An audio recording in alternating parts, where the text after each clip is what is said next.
Grabbing a little garden snack before I go plant some seeds. Look at the strawberries. Lots of little blooms on here, even though these are a bit small. Oh dang, there's a bug. I've actually got some dwarf tomato plants that I'm gonna put in here, and I'm gonna move some things around, replant this lettuce. This lettuce is all starting to go to seed. It's too warm here for it, but I'm gonna do that later.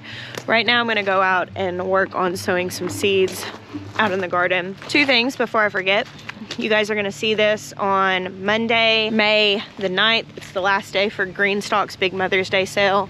I think it's their biggest sale of the year, but you can stack the code Roots10, get that 5-tier original for under $100. Second order of business, I'm gonna be speaking at the Lexington Library here in South Carolina on May 14th. That is a free event, but there are limited seats. So we are doing 2 times to make as many spaces as possible for people. It's a Q&A, but you have to register. So I'll put the link to that down below. Hope to see you guys there. I had mentioned it a while ago and I started getting messages of people trying to figure out what library it was at. So information down below for that and links for Greenstock. So right now I've got this little stack of seeds and we're gonna head out to the garden. Oh, look here. We have moved the little chicks and ducklings out on grass in this electric fence. This is called a shock or not. This one's by Premier. Most of the fencing we use is Gallagher, but this product is one we really like. Anyway, you can put young chicks and ducklings in it because they can't come through and get stuck because it has a little, I don't know if you can see that, it's got like a little netting that's thin. So these guys were in the brooder in the barn, and of course it's getting to be the time of year where the flies are getting kind of bad, so we wanted to get them out on grass. And they're doing really well. They're just really feathered enough to be out here. It's been very warm here. And they're in this electric fence, so predators can't get to them. Now we do put them out in the middle of a field, usually surrounded by other stuff going on, so we don't have any aerial predators. But our experience is in these electric fences, as long as there's nothing hanging above them like a tree that a bird of prey could perch into and come down, they do fine and we don't lose any. They're so cheerful. So we do have the ducks and the chicks in together. Eventually we'll separate them so we can give the ducks more water to get into. Y'all will notice that I am wearing multiple layers today. I'm so cold. It's like 50 Fahrenheit, 10 Celsius. And every time I say something like that, inevitably I have someone that lives in a very cold climate that's like, oh, I don't want to hear it. You know, you don't know what cold is. And I've said it before and will say it again. I live where snakes can kill you. And I endure that so that I don't have to be cold. I popped in here to just take a look around the greenhouse. We still have a lot of plants out here, though significantly less than we did. I've already moved a lot of stuff down to the high tunnels and have been putting a lot of things in. So the order of business today, and I'm telling you this in here where I'm not shivering in the cool wind, is I'm gonna be planting, along with Will's help, all the things that I direct sow. I'm gonna go over these really quick with you guys. So I have a variety of just a few melons. These are gonna go on the arch trellises out in the garden. I've got, of course, my beloved Kajari melon. I've told this story many times here. This Kiku Chrysanthemum melon, I don't actually think that that melon is fantastic. It's pretty okay. It's real mild, but Benjamin loves it, and they're really, really small. And so my kids always come out and get those and just crack them on like the side of a garden bed or a rock or something like that, and then eat them out in the garden. We call them Mowgli Melons because there's like a scene in the Jungle Book where he does that, where he cracks a melon open and eats it. So I'm gonna put them in the garden. The kids have specifically asked for them. And then I got a few seeds of this. It's a hybrid snow leopard melon. Just looked interesting to me, so we're gonna give that a try. So those 3 are going on arch trellises, and I'm also going to put the tromboncino squash on an arch trellis. I've heard that the squash bugs are pretty bad here, and in my experience, the tromboncino is one that can withstand squash bugs maybe a little bit better. The next thing for an arch trellis is the Armenian yard-long cucumber. Now I have Armenian yard-long, and I also got the seeds for one, hold on, let me find it. It's an Armenian, striped Armenian. A similar variety, but just different markings. So I'll probably, on the arch trellis, I'll probably do the regular one on one side and the striped on the other. I don't need 2 trellises worth of those because they grow a lot of food. I have Mexican sour gherkin seeds, mouse melons, Kiku melons. I usually start these, and I did not start them this time. It'll be fine. I have plenty of time. I have a really long season. I get asked a lot kind of coming into this time of year and into June and July, and people say, do I still have time to grow this in zone XYZ? Your zone doesn't have anything to do with that. What you need to figure out is your first frost date. So for me, my first frost date is not until like November 1st here in South Carolina, in the Midlands of South Carolina where I live. It's the beginning of May. So I've got however many days between now and November 1st. So whenever you read a variety, and like this, here's some silver slicer cucumbers, which are also going in the garden today. It says days to maturity is 60 days. So when I put these seeds in the ground, I should be harvesting fruit in 60 days. And if I've got 140 days left in my season, I know that I have enough time. Towards the end of the season, heading into fall, the days are getting a little bit shorter. This 60 days to maturity, that's really accounting for optimum conditions. So if you're sowing for the fall, you want to give it a little bit more time. All of this is a gamble. There's no guarantee. There's nothing on a seed pack that's going to say you'll absolutely succeed if you sow this right now, because you might not. I might not succeed sowing these today. There could be things that happen, and that's just the nature of gardening. But if you have the general amount of time that it says left, you should be able to continue sowing them, which means I could sow all of these things, the melons, the squash, the cucumbers, the beans. I could sow these for the next few months, and that's what a lot of people do, and it's called succession sowing. So you don't have to put your whole garden in the spring. But with the Mexican sour gherkins, they take a long time to germinate. So this might be, that might take a little while, but I think we'll get harvest even if it's not until fall. So I've got a couple different kinds of beans that we're putting in. Kalima, dragon tongue, bush beans. Those will all go into the ground in rows because they're all bush beans. The dragon tongues, they throw off some little runners. You can give them a little bit of a trellis, but they don't need something to really climb. I'm doing a nice long row of okra, the Okinawa pink, the Alabama red, and one that I'm really excited to grow this year. It's called Motherland, and Comfort Farms brought this to Baker Creek this year for the first time. Really cool okra, really cool story. I really love following them on Instagram, and I'll link that so you guys can check it out. Now for the another trellis, I've got my beloved noodle beans. I have seeds for red noodle beans as well as green, and I'll probably mix those together and do one trellis with both colors of noodle beans on it. And then I have Emirate pole beans. I'm not 100% sure where I'm gonna put these yet. I need to go down there and decide. And then in the ground, I have some honey nut squash. I also have a, let's see, butter baby, which is like a butternut winter squash. I'm gonna do those two in the ground. And then I have quite a few summer squashes here. Cube of butter, Gelber Englisher custard. That's kind of like a patty pan type style. Dark Star zucchini, and then this Tempest F1. So I'm playing a little bit with some hybrid squashes because, again, I'm looking maybe for some tolerance towards those squash bugs. I've been given so many suggestions, and I've tried so many things like companion planting radishes, and like, there's just so many little tips and tricks. And my best solution to squash bugs is be like a hawk and hand pick any pests that come on them and to succession sow. So I just sow new squash in a new place every few weeks, and that way I can have something that I'm harvesting. But in my experience in the garden, squash bugs have been my #1 issue that I have not successfully like won the battle against. And we're gonna try some stuff now. I have high hopes that, being that this is a new place that I'm gardening, like nobody's been gardening here, maybe the population's a little low, and maybe I'll get a really great squash year before I go into the Grand Royale battle against the squash bugs. All right, I'm in the greenhouse. I was just talking to Will and Austin. They're about to start moving some soil, and I'm about to start sowing some seeds. Right here in this high tunnel, down this side is peppers, and I've got some of the holes here dug that I haven't put peppers in yet, but the ones that I have planted are looking really good. And I've been using this little drill auger thing to go down and break through the cardboard so I can plant things into it.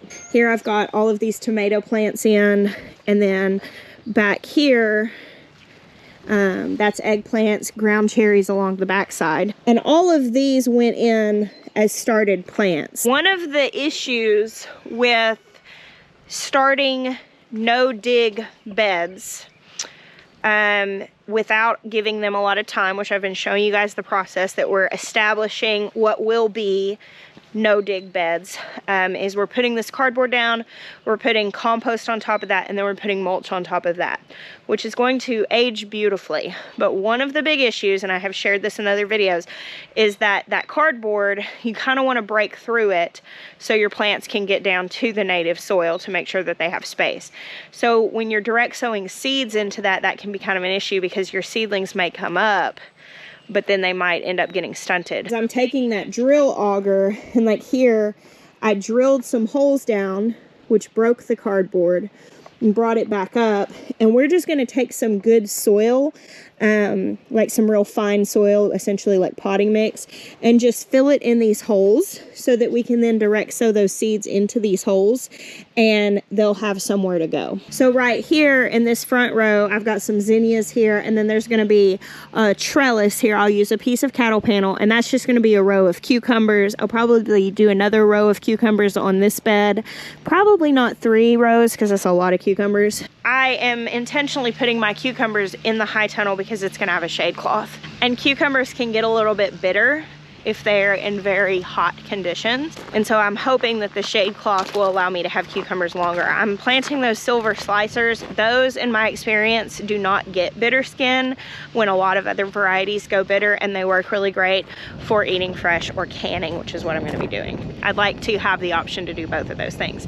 And then I'll also have the Armenian yard long, which are technically a melon, but you harvest them young and can use them like a cucumber. And I'll do those outside because being that they're technically a melon, they don't get the bitterness that a lot of cucumbers do. Normally, had all of my spaces been set up, I would have direct sown my cucumbers a few weeks ago so that I could start harvesting them before it gets really hot. But I'm a little behind. Like I said, it's okay. You can succession sow, you can sow things later. So I have pointed out to Will where we need to backfill some soil for sowing. He's gonna get the arches ready for me to sow. We're gonna get these 2 rows ready. We're gonna be putting summer squash here in these middle rows. We're gonna be sowing beans next to these rows of tomatoes. And then down here on the end, this whole, I don't know, this is about 40 or so feet, and it's going to be 2 rows of okra right here. It's very hard to convey spaces on the camera, but for reference, from where I'm standing here on the corner of the no-dig garden, all the way down through the 2 high tunnels, this area, we're really to this fence and to that fence, this is the area of my old garden. So like the raised bed garden, the window greenhouse, and the cottage garden all fit right here in this space. So this actually doesn't look super big on camera, at least it doesn't to me when I'm editing this, but there's a lot of growing space here. Now over here we have sweet potatoes and potatoes all in this area, but a couple of these rows, which this is just the soil raked up into these hills, and we covered it with this organic hay. One of the issues that people run into whenever they're trying to sow their gardens and get their spaces ready, and then they sow their seeds, and then the weeds grow up while they're waiting on their seeds to germinate. How I like to do it is, once I get a space ready, we want to mulch that with a broken down wood chip, like the beds in here, with straw or hay that's not been sprayed with anything. And I get the layer down, and then I just move it away and make a little pocket of exposed soil, and I'll sow my seeds into this, and once the seedlings come up well, then I'll close this mulch in around it. So I've got a couple rows here. I think I have 2, almost 3. That one has half empty. that are not planted with sweet potatoes, and these are going to be winter squash, and I'm going to put a couple watermelons on here because I want these things to vine. The sweet potatoes are going to vine, and I want this covered with some sort of plant and mulch so that I don't have a lot of weeds and grass here. Some weeds and grass are inevitable, but if I can keep the earth covered, then she's less likely to cover herself. I read that somewhere once, and I cannot remember who originally said that. I've heard multiple people repeat it, but I love the saying, the earth is modest, cover her or she will cover herself. And considering that in your planting and your mulching will save you so much effort of pulling weeds. So I'm gonna let you guys watch this on a time lapse. I'm gonna listen to an audiobook and get this planting done.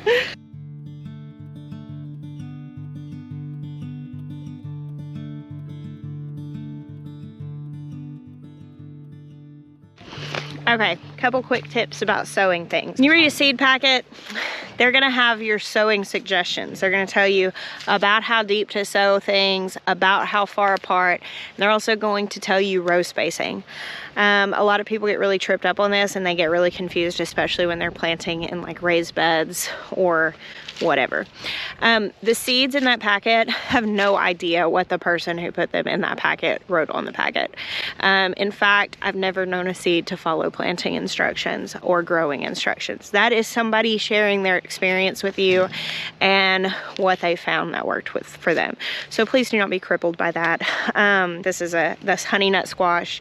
It says seed depth 1 inch, plant spacing 24 inches, row spacing 60 inches. I always plant seeds about twice as deep as the seed is wide. That's just kind of my go-to. I am never measuring how deep I'm putting a seed in the ground. I've found that really the thing you're trying to avoid here is planting them too deep, because they're going to run out of energy before they reach the surface of the soil. Now with the plant spacing being 24 inches, I do usually heed that, but row spacing, that's really talking about how big the plant gets. So like I did about probably 24 to 36 inches apart here on these. Obviously there's not 60 inches between these rows. That just means my plants are gonna crawl over each other, which is not that big of a deal. In the case of vertical gardening, row spacing is completely irrelevant because you're growing things up. They're just telling me you need 60 inches. This is a rambling thing. Like any sort of winter squash is usually a vining variety.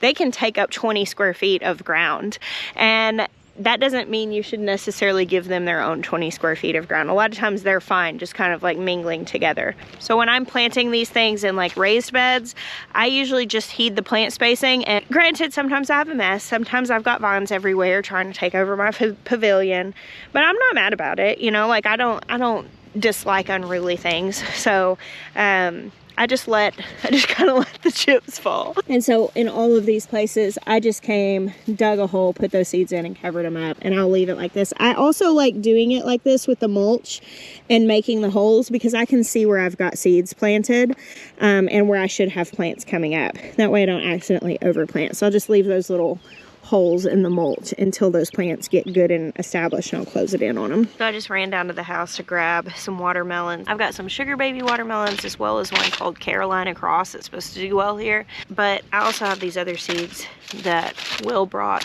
He got these from a guy called James Kibler, and these are all heirlooms that are native to this region. So some of these seeds are a little bit old, but I'm just gonna sow them heavily. If you have seeds that you've had for more than a few years, a lot of times the germination goes down. It doesn't mean that they're bad. Do not throw away seeds just because they're a couple years old. Try to sow them. If you put them in your trash can, there's a 100% chance that you're gonna get nothing. If you sow them, your chances go up considerably. So I've got these Dutch fork pie pumpkins, a candy roaster squash, and Pomeria's white watermelon. And I'm gonna put all of those in here and try to sow them a little heavily because they are all older seeds, but to see if I can get something from them.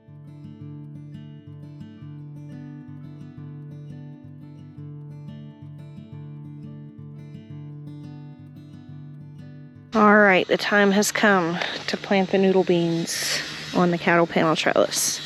I feel like a Roots Refuge garden again. All right, I think we're gonna put red on one side and green on the other. I usually just put one seed at the bottom of each one of these If your seeds are older, you can sow them more thickly, and then if you have multiples come up, thin them out. But I usually try not to waste seeds if I can help it. And so I usually just sow, you know, one per hole.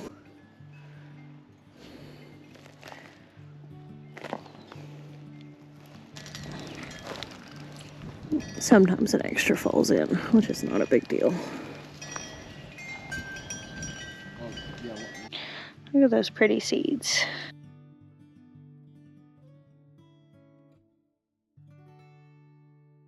Alright, so here's my little auger thing that goes on a drill. I can't remember what this is called. I think it's called a Pro Planter.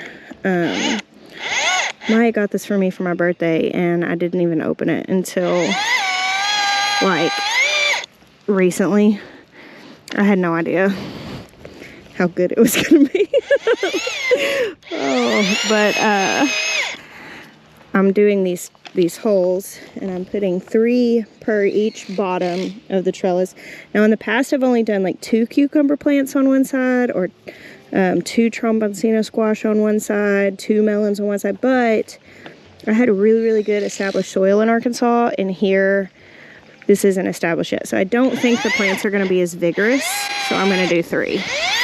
If I feel like it's choking it out, I can always rip one up, but if they're puny, then it will be, you know, inconvenient to go ahead and sow a 3rd then. So what you don't want to do, I get asked this all the time, at the bottom of an arch trellis, like this is one side, this is the other side, 2 or 3 plants on one side, 2 or 3 plants on the other side, but you don't plant inside the trellis and outside the trellis on the same side on the bottom, because the main thing you're considering here is airflow of the plants that are going to grow up.